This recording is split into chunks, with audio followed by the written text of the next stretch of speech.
नमस्कार दोस्तों, आपका आपके चैनल पर स्वागत है। आज हम लोग डिस्कस करेंगे कि जो लोग दुकान खोल लेते हैं, दुकान खोलने के बाद एक समस्या ये आती है कि आप अपना जो प्रॉफिट मार्जिन है, जो आपका जो है मुनाफा है, उसको दुकान से कैसे अलग करें। कि पता लगा हमने बिक्री तो कर ली, अब हमको यही नहीं कंफर्म है कि हमने बचत कितनी हुई हमारी, उसको दुकान से कैसे अलग करें। हमको अपना खर्चा भी चलाना है तो उसको अलग करना पड़ेगा। तो दुकान से अपना प्रॉफिट मार्जिन अलग करने के लिए पहली बात तो जिन लोगों ने अभी नई दुकान खोली है तो वो कम से कम, वैसे तो ज़्यादा, जितना ज़्यादा 1 साल तक हो सके तो 1 साल तक कर लीजिए। अगर नहीं हो पाता है फिर भी आप महीने 2 महीने तो कम से कम एटलीस्ट आप भूल ही जाइए कि प्रॉफिट आपको हुआ, उसको जीरो मान के चलिए।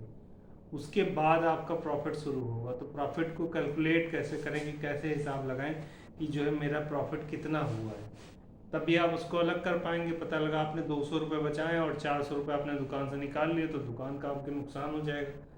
तो आपको उसको कैलकुलेट करना पड़ेगा कि आपको कितना मुनाफा होगा, उसको हिसाब लगाना पड़ेगा। तो आपने जैसे नई दुकान खोली है तो आप जो है, दो तरीके हैं प्रॉफिट मार्जिन निकालने के लिए। तो पहला तरीका मैं बताता हूँ कि आपने जितनी बिक्री की है उसको जो है आप जो है अलग नोट कर लीजिए। पर डे आप 30 दिन तक अपनी बिक्री को नोट करते रहिए कि हाँ, हमको जो है हमारी इतनी बिक्री हुई है।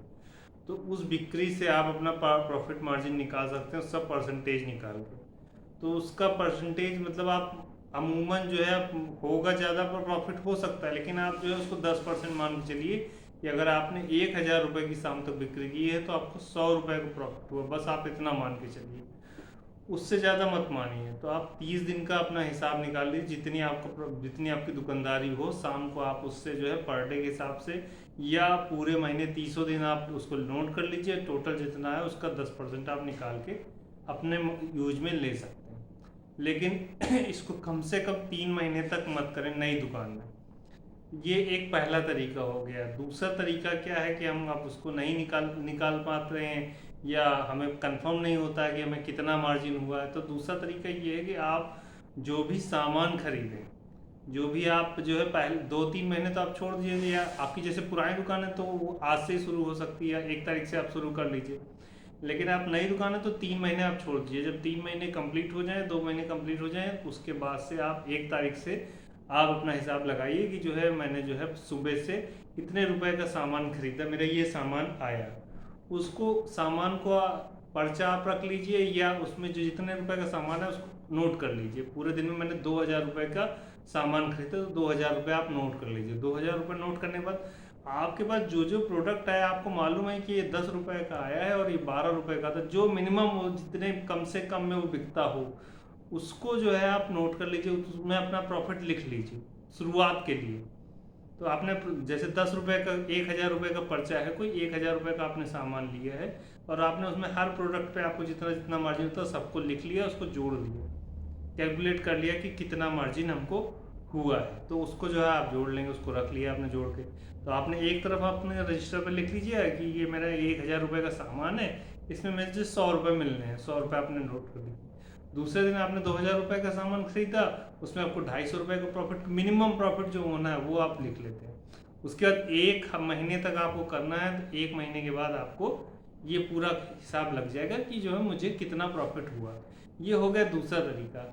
लेकिन जब आप ये दूसरे तरीके में कुछ दिन तक आप काम करते रहेंगे, कुछ दिन तक आप हिसाब लगाते रहेंगे, तो आपको एक अंदाज़ा हो जाएगा कि मैंने 1,00,000 रुपये का माल अगर महीने में खरीदा तो मुझे 10,000 15,000 मतलब लगभग कितना बच रहा है। उसके बाद आपको ये कैलकुलेट करने की भी ज़रूरत नहीं है। आपको करना ये है कि 1 तारीख से जो भी पर्चे आए, जो भी माल आप खरीदे, उस पर्चे को रखते रहिए या उस अमाउंट को नोट कर लीजिए। टोटल महीने के आखिरी में आप टोटल अमाउंट निकाल लीजिए कि ये मेरा जो है, ये टोटल मेरा प्रॉफिट हो गया, उससे निकल आएगा। आपको फिर अंदाज़ा हो जाएगा कि जो है इसमें मुझे इस दुकान में मतलब कितने परसेंट, मिनिमम कितने परसेंट प्रॉफिट होता है। तो आप जो है केवल उसका जो मेन है, जो जितना आपने जितने का खरीदा उसको आप हिसाब लगाइए कि मैंने 1,00,000 रुपये का माल महीने में खरीदा। तो आपको अंदाज़ा हो जाएगा, जब आप प्रॉफिट निकालते रहेंगे, लिखते रहेंगे कि इसमें कितना बचेगा, तो आपको अंदाज़ा हो जाएगा। तो आपको केवल ये याद रखना है कि मैंने 1 महीने में कितना माल खरीदा, बस उसके परसेंटेज से आपको अंदाज़ा हो जाएगा कि जो है मुझे इतना प्रॉफिट हुआ है। बस आज के लिए इतना ही, और अगर मेरी जानकारी आपको अच्छी लगी हो तो आप मेरा चैनल सब्सक्राइब कर सकते हैं, लाइक कर सकते हैं, शेयर कर सकते हैं। और आज का वीडियो देखने के लिए धन्यवाद, और आपसे अनुरोध है कि वीडियो पूरा देखें, स्किप मत करें।